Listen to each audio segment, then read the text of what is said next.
90 days planner for USCMA examination जो कि आपको फर्स्ट अटेम्प्ट में पास करा सकता है.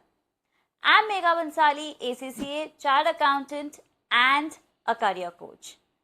I have been training a lot of USCMA students and USCMA students में ये बहुत बड़ा fear होता है कि passing percentage बहुत high है. You need to typically score 72% out of the entire paper to pass. तो because इसका passing criteria बहुत high है, student कई बार nervous हो जाते हैं और feel करते हैं less confident. So that's why I bring to you the next 90 day or a next 75 day planner if you are targeting your October attempt right now. अगर आप मिड अक्टूबर या एंड अक्टूबर में अपने एग्जामिनेशंस लिखना चाहते हो तो this strategy is what you can follow. हम अपने जो टाइम पीरियड है द नेक्स्ट 90 डेज को 3 फेजेस में डिवाइड करेंगे, 30 डेज एंड द नेक्स्ट 15 और द 30 डेज डिपेंडिंग ऑन आप एग्जाम्स कब लिख रहे हो. So if you are starting your preparation somewhere now at the end of June या आप अपनी मिडल ऑफ द प्रिपरेशन में हो तो आपका नेक्स्ट 30 डेज का टारगेट होना चाहिए concept clarity. You really need to focus on concept clarity because examination is focusing more on concepts, less on memory, more on application. तो concept clarity होना बहुत ज़रूरी है. तो इसमें हम क्या करेंगे, पहले हम high weightage topics को find out करेंगे. जैसे if you're writing part 1, costing, performance management are your high weightage topic. If you're writing part 2, then your decision analysis and financial reporting is your high weightage. So ये हम high weightage topics decide कर लेंगे. उसके बाद हम decide करेंगे easy area of marks का है. जैसे पार्ट 1 में internal control, tech and analysis is easy scoring marks. Part 2 में आपका professional and ethics is your easy scoring marks.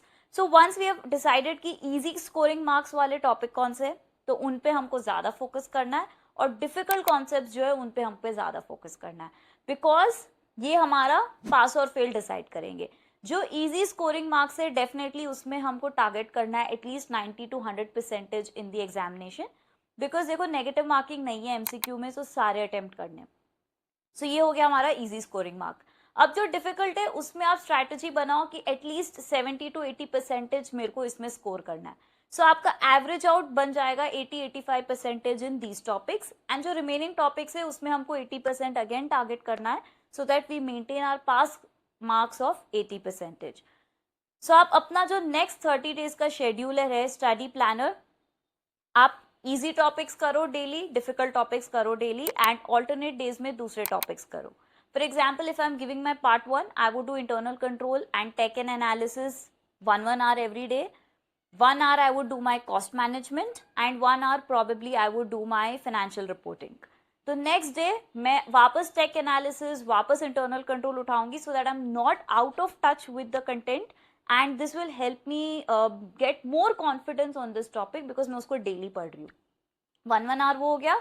फिर I would spend 2 hours doing performance management. मैंने yesterday cost management किया, आज मैं परफॉर्मेंस मैनेजमेंट करूंगी and then probably another 1 hour on the other sections. इससे आप अपना सेक्शंस डिवाइड करिए सो दैट आप on an average every day at least 3 to 4 sections पढ़ रहे हो.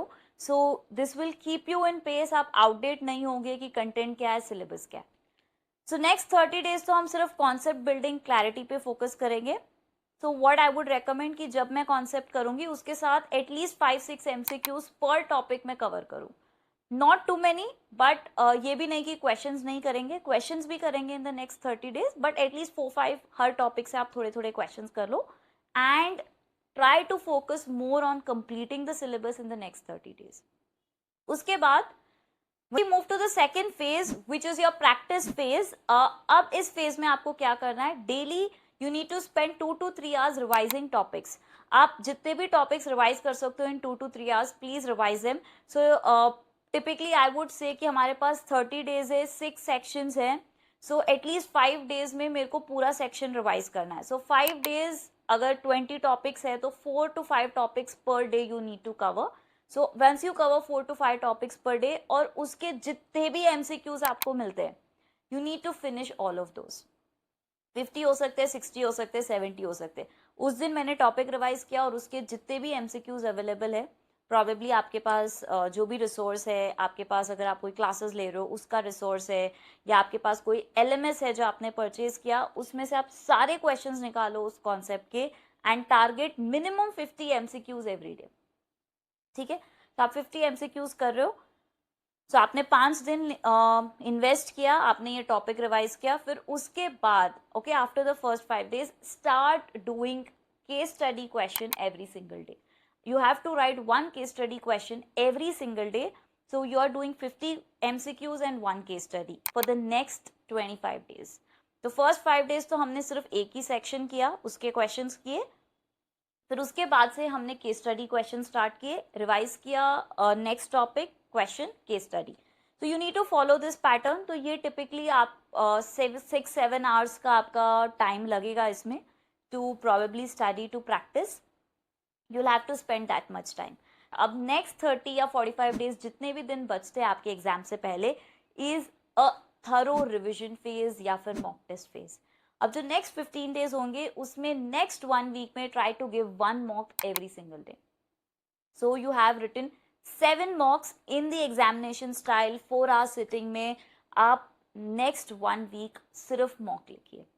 उससे क्या होगा, आपकी प्रैक्टिस बढ़ेगी, स्पीड बढ़ेगी, एग्जाम प्रेशर सिनेरियो होगा तो टाइम मैनेजमेंट भी आप कवर करोगे.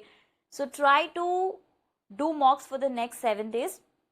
उसके बाद मॉक्स को आप अच्छे से इवैल्यूएट करवाए from a mentor. In case you are looking for someone to guide you with the mocks, mentoring for your preparation या फिर evaluation for your mocks, please feel free to reach out to me. I will be happy to guide you.